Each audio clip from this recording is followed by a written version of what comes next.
All right, good morning, folks. Welcome in. It is House Edge Live. Johnny here from Casino Gaming Central on a Wednesday from Las Vegas. We're in day 3 now of a short little series I'm doing to answer a question that I got from Joe from Craft Master Journey, which we'll go over here in really just a minute. But let's get started here and remind ourselves a little bit of what the point of all this is, right? Which is that the casinos. They're not your friend. They're not your friend. They're here to get all your money. And I would like to find us ways to be a little safer and not give them all of our money. So, yeah, there's no, how do I say this right? I say it every day, try to find a different way to say it. There's no way to actually get it done, right? There's lots of ways that win more than other ways. There's discipline we can use to kind of make sure that those days mean more to us. But at the end of the day, the casino has the hammer. They have the unlimited bankroll. They're open 24 hours a day. And those two factors alone, by the way, will take you out. They'll take you out. If every bet paid fair, you'd still lose because the casino has more money than you and they never close. You can't last that long financially or time-wise. They have the hammer. That is their whole idea of risk of ruin. But we have some tools, right? And we talk about this all the time. You've got some bankroll that you can use. And if you use your bankroll in a smart way, leveraging up your wins, maybe doing something smart with your losses, you can survive a little bit longer to get to a good place for you, right? If your risk tolerance allows you to do some of that stuff, that has something to say with it too. I want you to be smart. I want you to know your games. I want you to have discipline. I want you to set goals. I want you to keep your emotions out of things. Like a lot of the things that I do are very simple. They're very rote. But the idea is they keep your emotions out of control. If you just do the same thing all the time, the same couple of things all the time, you remove the emotion from it and it just makes your life a whole lot easier, right? Because you can just execute. So with that said, let's jump in here. Let's see what Joe had to say. Joe from Craft Master Journey, great guy, good friend of mine. He sent me these questions as kind of it was a long text that he sent me, but I broke the questions out for you. This was an idea for a show. He's like, hey, when do you pull the trigger? And he's a guy who, like me, oftentimes plays, and I'll show you today, the Hedgeless Horseman, right? It's a common strategy for us. It doesn't have a lot of opportunity, right? You're not hitting a home run with that strategy. So the real question is, when do you dump your current strategy and take advantage of the current role? And how do you get over this fear of not knowing that the next roll might be a 7 or it might come 25 rolls later? There's a little bit of safety conservatism in there as well as FOMO. You get them both, right? So I think when you drive yourself by fear, it's a potential problem. I think that's what he's asking me here. Like when his more question really is less about how do I go? How do I switch strategy? I think we all figure out how to switch a strategy. It's more about when. And when you do that, what levers are you pulling? And so what I did was I sort of put this series together, and I'm kind of going over like my personal plan, right? The way that I tend to approach the game, and whether I'm with a group and I'm really just there to have fun and light money on fire, or if I'm by myself and I'm trying to build bankroll, I still take the same approach, right? It's just my decision points I view them differently, right? And I call it the 3-step plan. And I give the baseball analogies: get them on, get them over, get them in, right? Let my leadoff guy get on base somehow. If it's a single or double, great. Or I get him over to third base somehow, some way, stealing, bunting, whatever, looking for a sac fly, getting that run in. I want to score in baseball a run every inning. That was always my goal as a coach.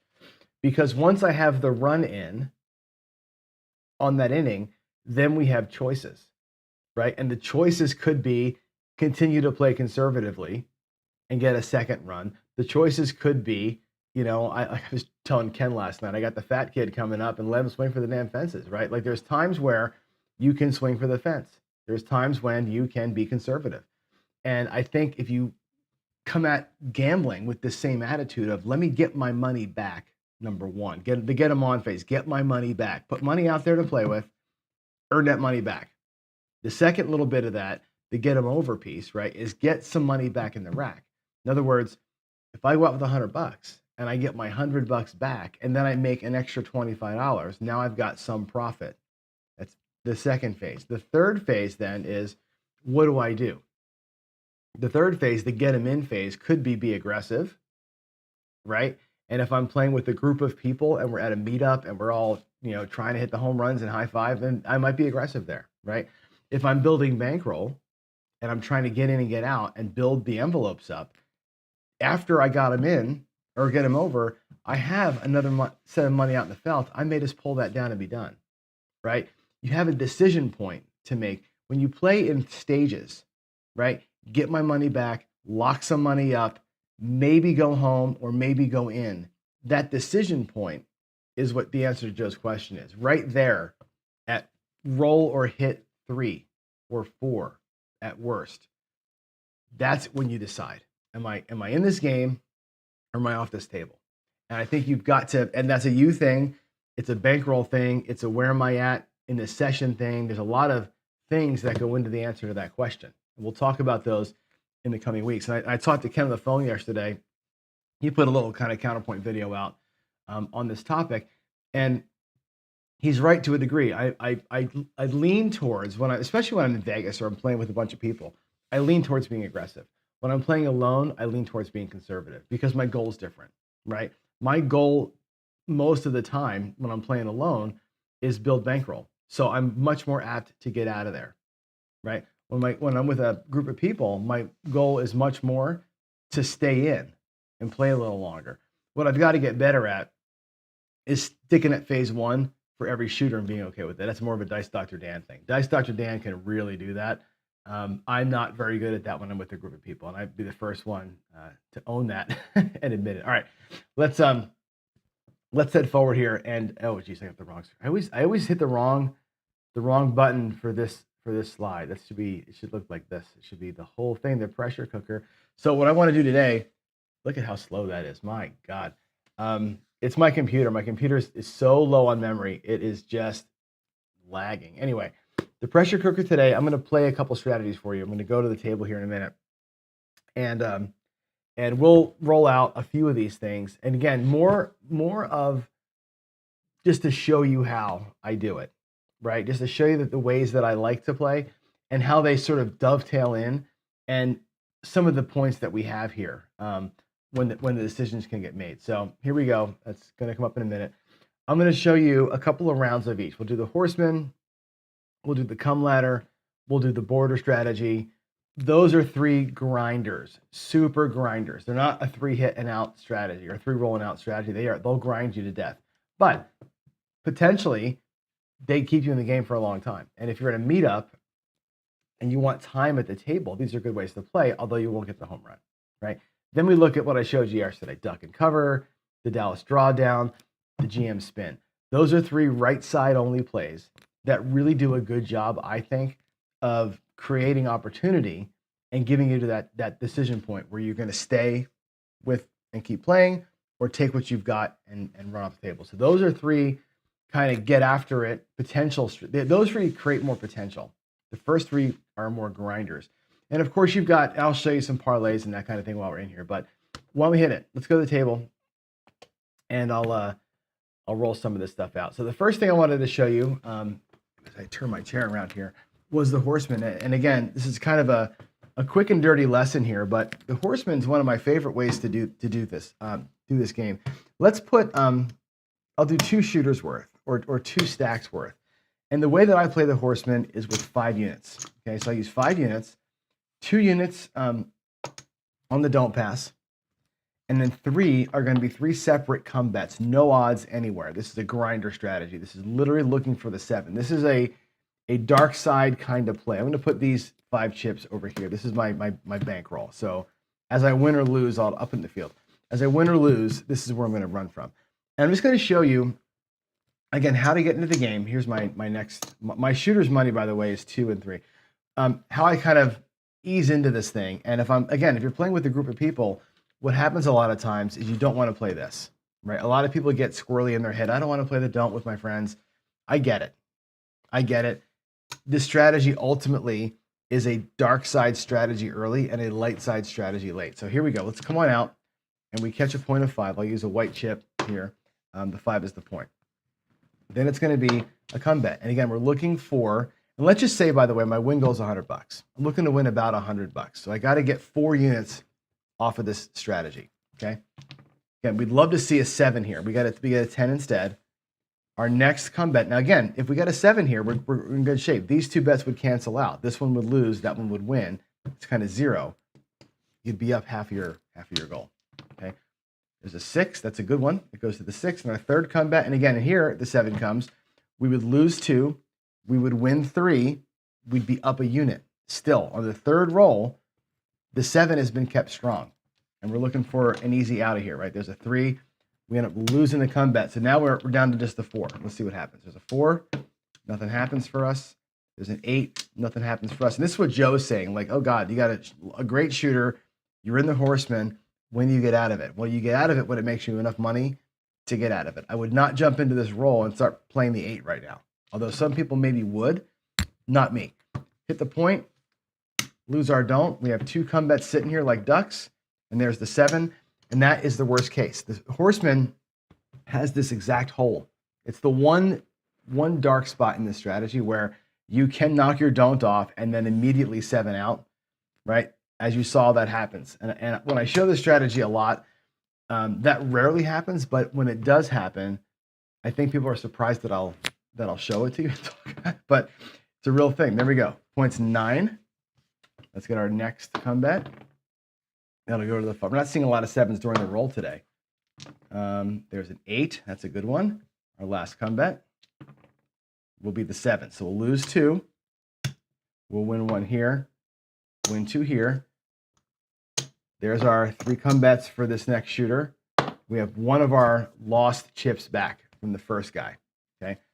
Again, I'll play it out till I either win 100 or lose my bankroll, right? There's a 7 on the come out. We lose that. What we do in this case is put all 3 on the don't and just pray for a miracle, right? This is Ken's famous FU bet. We got a 7 right away, which is good. That pays 3. So the DC is 2. We have 3 come bets in queue. And we have 2 of our first units back, and off we go. Heart 8. Let's get a little PSO here, huh? Wouldn't it be great? It goes to the 9. It's a yo. That's great. Don't like the 4s. Here we go. Last one. 6. All right, we got all 3 come bets set. Have our don't. This is not setting us up well. We're having 2 shooters in a row where I think we're going to get maybe killed here. The 9 comes down. Okay, now we have our other shooter back. With that move, we've recovered our losses, and we're still playing the game. Okay, there's a 5. We're not on it. We need a 6 and a 4 here. There's the 6. Midnight doesn't matter. 11 doesn't matter. A 4 pays. Okay, now I'm in a really cool spot here, okay, where I've got my first shooter that I had lost all the way recovered. I have my second shooter essentially recovered. I'm down 1 unit. I got 2 units out here, right? I could pull the don't and show a unit in profit, or I could play out against the 8. Either way, or I could even set the 8 if I want. I could put $50 out here on the 8, 40, or I put $49 on it, right? And lock up the $50. I'm going to play it out, but you've got choices here. There's the 7. We beat the 8. And guess what? There's our 2 shooters back. 3 units in profit. We're looking for $100 in profit. And we basically got there. I'll stop it here, so I want to move to the next strategy. But that's the Horseman. It will lose. It will recover. It will tie. And you're going to do a thing. Now, if you're the guy that says, I got it, right? I got my money back. I got some profit. You want to use your $75 to play some other strategy or lean into the next shooter, that's fine. What you would do in that case is something like this. Play your Horseman, let your come bets go up, right?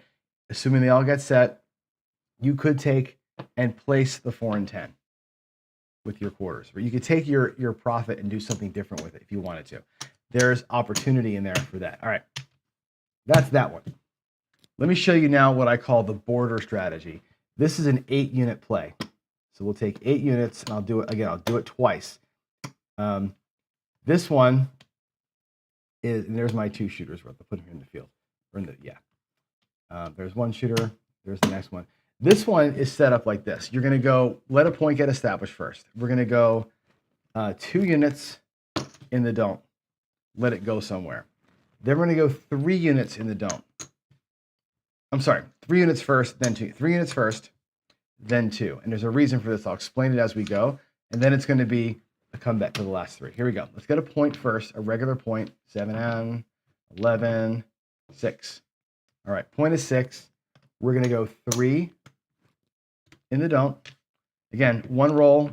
We just don't want to see a 7 here. It goes to the 5. Now the 7 is strong. We put 2 units in here. We 7 out here.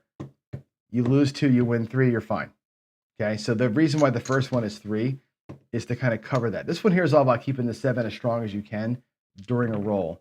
That's going to go behind the 8. And now we have a 3-unit comeback. And here's what you want. This is the home run roll, right? 7 is strong here. 7 wins here. It's fantastic, right? We catch a 7 on this roll. Life is good. We get a 9. And now we have 2 don'ts and a right side bet. If the 7 comes, these 2 end up canceling. And this one, sorry, this one would lose. This one would lose. This one would win. If we have a 9, of course, you're in trouble. Let's just let it play out. We'll see what happens here. Again, keep the 7 strong as we can. Puck is off. Everything's on. Another 6. Love to see a 9 here early if I can. Right? 7. We lose the 9. We win 2 on the 8. We win 3 over here. And again, we're in this hand for 8. There's 2, 5, 8. So we're up 2 units. Okay. I'll do it again. I'll put our profit over here. We'll do it one more time. And again, I like to get a roll that kind of keeps happening, which makes this one kind of fun. All right, 3 in the don't. Goes to the 4. That's great. Another 2. And again, the 7 is strong. That goes to the 8. And our last 3 go into the come. We catch an 11, which is fantastic. I'm actually out of chips. I'm going to pay myself from here. We catch an 11, right? That, to me, can come home now, right? I've got 6 units out of that 8 already back, right? 6 out of the 8 back. I'm going to put this one back over here, though, because that's where it kind of came from. No, I'll leave it here for now, and then we'll just let these 2 run. Looking for a 7. We lose the 8. 5, 8. Give me a 7 here. Come on. 10, 9. Puck is off. Puck on the 5. Again, doesn't matter. There's my 7, and it pays out. So again, I'm light a chip here. So that would actually have paid this. So if you think about where I am, my money's doubled, right? I got my money back. I doubled up, and I have 2 units in profit, right? That's a good little way to play too. Again, it's a rhythm play. It's not going to make you a fortune, but it's a play on rhythm. The next one I'll show you is the come ladder. And again, this is another way to kind of just get your money back. Grind, grind, grind, get your money back. The come ladder is simple. It's a 1-unit come, a 2-unit come, and a 4-unit come. That's it. So it's 7 total units per shooter. That's it. And again, looking for early 7s. A lot of my dark side plays have a right side component. I'm using the come as a way to attack the dark side, a way to attack the 7 early on these rolls, because most rolls end in that first 3. Sometimes I go from the don't. This one here is a pure right side go. Let's go. So we got a point of 5. We'll do a 1-unit come bet. It goes to the 6. Now, the next one has to be more than what you have. I have 1 here, so I go 2 here. Simple, right? It's going to be going to the 6. This comes down, it gets paid. This one travels up. My next bet has to be bigger than this one, so it's 3 units. And again, I'm only ever using that first 7. That goes into the 9. Now I've got 2 here, 3 here, that's 5 units. My next come bet should be 6, but I only have 3 set aside for this shooter I can't play. So this one just stays where it is, right? Again, another grinder strat. There's no odds here. This one stays where it is. Now, if you wanted to take your 3 that you can't play in the come and put it up here as odds, I won't fight you. You can totally, actually would probably reverse that, right? I wouldn't fight you on that. Go for it. right? You have the units to play with. They could be used as odds up here. I typically don't do it. Let them run flat, right? I want to get out of this hand if I can. There's an 8. There's an 8. There's an, oh my God. Wow. 5 points off. Another 8. Good gravy. 4 8s and 5 rolls. Is that what that is, right? 7 out, and it goes away. Not the end of the world. We'll take our next shooter and we'll try it one more time. Points 4. There's a 1. That's a yo. Goes to the 10. Next one is 2. Again, it's bigger than the 1. It goes to the 10. That's fantastic. Goes to the 10. The 10 comes down and gets paid. My next come bet is 3. It goes to the 8. And again, I only have 3 units left on this particular shooter. This is my loss from before, right? I really can't play, so I'm going to wait this one out. And of course, we get a freaking 7. Where's all those 8s now, right? What I have left in my rack is 1, 2, 3, 4, 5, 6, 7. So out of 2 shooters I started with, I've recovered back to 1. We could play it again and again. You get the idea. That's the come ladder. Normally, those easy, short little rolls, you pick up a unit, pick up a unit, pick up a unit, you go home, right? Get yourself set up. That kind of play is not for everybody. Those are what Ken from Ken Knows Gambling would call a bump on a pickle, right? That's going to win you a unit here, a unit there, and you kind of grind through it. It's not for everybody. This is a great way to play. All 3 ways are a great way to play if you want to stick around for a long time and play, because the next shooter probably gets the PSO and we get our money back, right? You end up, staying kind of in the realm. You normally don't burn a bankroll doing those kind of plays. Now, we're going to switch gears. We're going to go into more right side plays. I'm going to show you 3 right side plays. I'm doing it at the green level because it's easier to show that way, okay? Let's catch a point. We got 7. We got a 5. Okay, the point's 5. Now, the first one we're going to do is the duck and cover, okay? This one is a very simple one. I like this one because it reduces risk as we go, okay? What I'm looking for is 3 hits at a green level. 2 hits gets me back home. Watch how this works. Okay, 7. That's a bummer. We're going to put this over here as a loss. I'll put it in the DC. Let's do it again. Now, of course, where was the PSOs when I was playing the Horseman, right? Timing. Let's do it again. Coming out to a 9. Here we go. Okay, we catch a 9. Now watch. It's going to pay $35.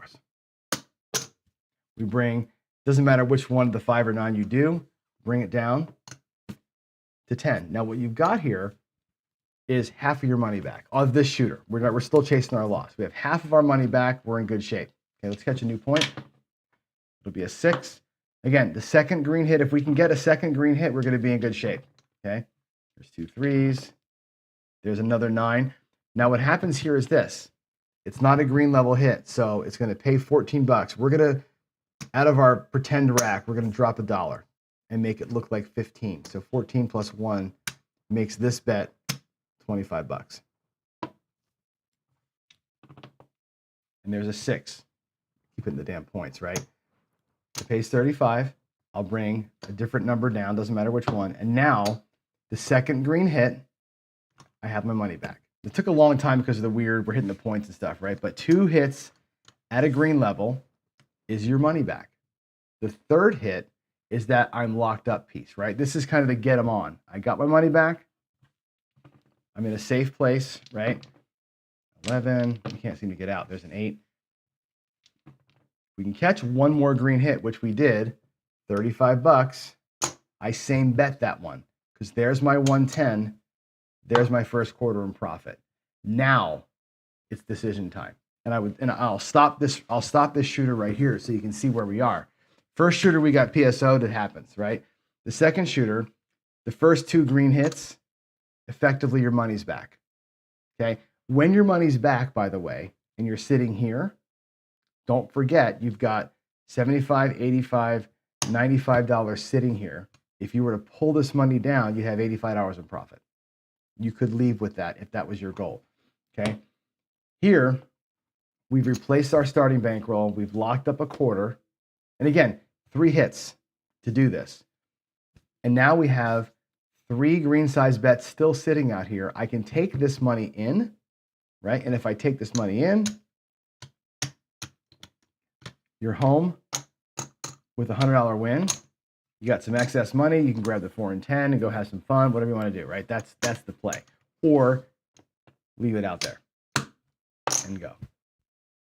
That's your setup. This is a get them on play. It's very, very simple. I'll do it again. We'll get a new shooter or a new point here.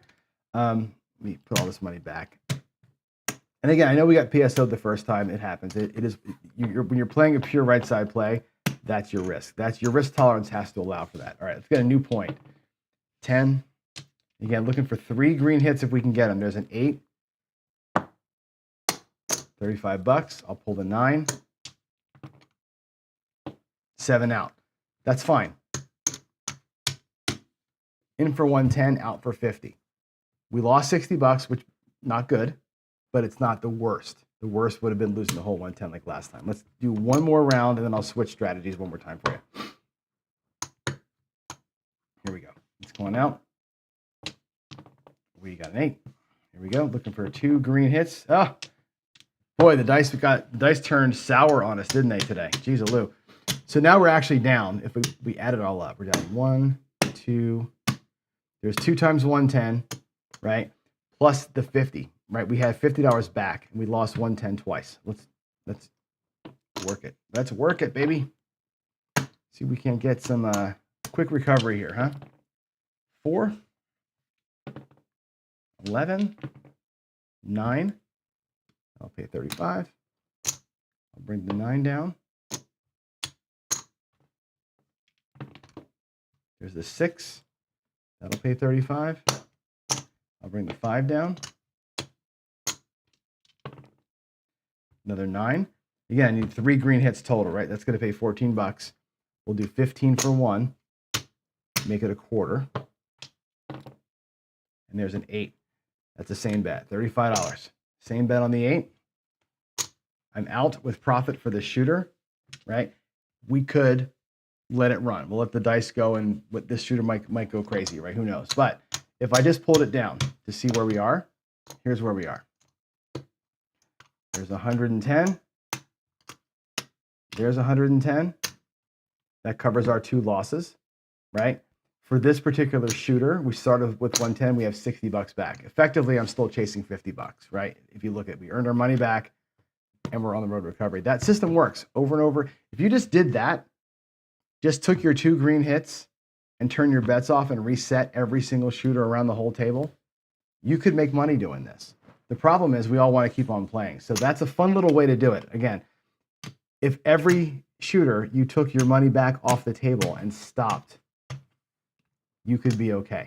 You could win 50 or $100 each time and let it run, right? Or not let it run, just let's stop and bring it back in. Again, it's a you thing. We'll talk about the decisions next week, more about when you get moved to work, what do you do next? All right, the next one I'll show you, this is going to be the Dallas Drawdown. Very simple. It's a bigger investment. It's $220. Same idea. We start a little bit higher than we want to be at. We'll catch a point of 5. We have to avoid the first roll, right? Which, again, not always easy, right? There's 2 10s in a row. There's a 9. 9 pays $70. Okay. We're going to reduce our bets by $110. Go down to 110. Now, if you take a look at the rack, there's 100, there's 50, 175, there's 180 that you've pulled off the table. Your win plus 110. Okay. You were out there for 220, which means you have $40 at risk right now for this next roll. Okay. We get a 7. Again, going to happen. It is what it is. But most of our money was safe. I'm going to put this over here for safekeeping. We'll do it one more time. And again, the recovery is the move minus your loss, right? Here we go. It's going out. Let's get an 8. All right, here we go. 2 good rolls. There's a 9. That'll pay 75 or $70. Well, we can do 75 for 5 out of our rack just to make it easy, okay? We'll take half our money back. We'll spread these guys out. There's a 10. There's a 6. It was going to be a 7. You see that? That pays $35. And now you're done. This is a 2-hit and done strategy, right? So now I'm done. I won 70, I won 35. I'm out of here for $100. That's a $100 win, okay? When I pull all this shit down, you'll see that there is $220 that we started with. That was that shooter's money. And I've got $110 in profit, okay? That's fantastic. Remember, I'd lost the first shooter, right? 100, 220. That was my loss on the first shooter. Between the two, I'm up $65. So the recovery is built into that one. Okay. You go down halfway in the first shooter, you make it back here, and you're fine. And again, decision time. The whole point of this is I got my money back, I got a little bit of profit, and I make a decision. Is my decision to keep on going? Is my decision to let the shooter finish out and who cares? And do that move again on the next shooter? Is my decision to put all this back out there and run it again, or take this and go home? Is my decision to leave, right? These opening moves that I'm showing you, whether it's the horseman, the come ladder, the border strategy, this one, the duck and cut, they're all the same. They're all going to get you 50, 60, $75. And when quote unquote, the move works, right? Or whatever you're doing works, then you have that chance to make a call. What am I going to do next? And that's the answer to Joe's question is, when do I go? You go when you got your money back and you have a little bit of profit. Then you can look at your table and look at your rack and say, well, I'm still down $110. I really can't hit the gas pedal here. I'm going to go ahead and reset and try that again. Let the strategy be the recovery, right? Or you can say, I made enough, I'm going to be done. Or you can say, I set myself up for the next move. If the shooter's still going and I got $65, you can go across and have a good old time. That's up to you. These things here are designed to get you set up. All right, next one and last one. We're going to go across. 160 across. So this one here is a little bit tougher. This is for the person who wants to never regress effectively, right? We're going to go with a 5 as the point. And what we're going to do is get 3 hits or something doubles up. We're going to go $35 on the 6. Full press. That's hit number 1. Yo. Yo. Another 6. That pays $70. We'll do 75 for 5. Okay. And that comes down. Right. So you pull that move off. We're not quite out of the hand. We have 105 out of the 160. Okay. There's a 5. That'll pay 35. And again, you're going to do a full press. You can take $10 back if you want to, but we're going to do the full thing. Aces, 7, 10. All right, here we go. 9 pays $35. Again, you full press it and bring some money back. You need 3 hits or something repeats from 160. That's the move. There's the 5 that pays 75 for 5, and it comes down. And the 9 comes down. You're back to 160. That's the move, right? You go back where you started. You get either 3 things hit or something hits when it's pressed up, and now that your move is done. There's 150, $160. There's $80 in profit, and you're playing at the original. This goes back. You're playing at the original level. That's the GM spin. 3 hits or 1 thing repeats. And you're going to have your money back. You're going to have some profit depending on what hits. Now your decision. Do I keep playing? Do I take my 85 plus 160 and go the hell home? Do I make this look like a $12 6 and 8 or a $30 6 and 8 and take 175, 185 as a locked up profit and go home? What do I want to do? You have decisions to make. This is, again, the answer to Joe's question. When do I go? When do I switch? You switch when your bankroll is good. If I have my money back and I have a respectable amount of profit, then I can go. If I have my money back and my goal, let's say my goal is $200, well, guess what? There's $200. There's a $18, I'd make that $18 8, right? Or something like that. Play a little bit with the excess, and off we go home. It's all about the decision time. And I think that's the most important piece. I'm going to come back over here again and talk to you guys face to face. Let's go here. Bang. All right. So again, all of that to say, there's a lot of ways to play. Those are my favorites. Those are the ways I enjoy playing, right? Actually, the GM spin I just showed you, I enjoy playing that way when I'm ahead. Like that's a great strategy to play when you're already in profit. Let's go GM spin at whatever level. It seems to work pretty good as a go-getter. But all those things are designed literally to get you out of the hand in 1 or 2 hits, maybe 3, lock up a little bit of profit, and then let you go, what do I want to do? That's what it's all about. If what you want to do is go home with profit, fantastic. If what you want to do is fill your envelopes, fantastic. If what you want to do is keep playing with half of that profit, also fantastic. And my camera's locked up again, this stupid thing. All right. So I'm going to go ahead and run because the camera keeps locking up. I don't understand why it's doing this, but you can tell that we're locked. So I'm going to go ahead and stop the show here. And yeah, boy, look, when I'm on the table, it's fine. It's this front-facing camera that's jacked up for some reason. All right. I don't have enough time for questions today. Save your questions here for tomorrow. And tomorrow is going to be dig it or dog it day. So tomorrow, bring your comments. Love it, hate it, whatever. Let me know tomorrow how you feel about what you saw today, the general topic. And then next week, we're going to jump into what do you do after you have your money back. And that's going to be, we'll talk about bankroll leveraging and gold tiers. So that'll be next week. In the meantime, love y'all. God bless. Bye.